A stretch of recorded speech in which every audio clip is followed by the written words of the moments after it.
আসসালামু আলাইকুম ওরহমতুল্লাহ করিম ভাই কেমন আছেন? ওয়া আলাইকুম আসসালাম ওরহমতুল্লাহি ওবারাকাতুহ। আলহামদুলিল্লাহ, ভালো আছি ভাই। আপনি কেমন আছেন? আলহামদুলিল্লাহ, আমিও ভালো আছি।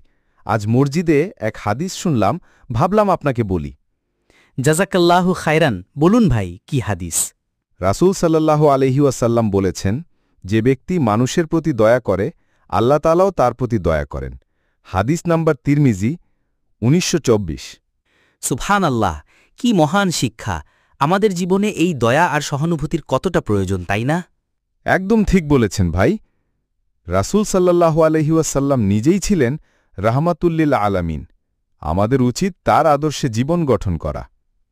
ইনশাআল্লাহ আমরা চেষ্টা করব তার আদর্শে চলার। আপনার সাথে এভাবে কথা বলে মনটা ভালো হয়ে গেল। আমারও তাই লাগলো ভাই।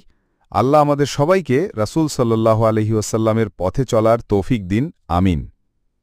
আমিন। আচ্ছা ভাই, এখন আমি আসি, আবার দেখা হবে ইনশাল্লাহ।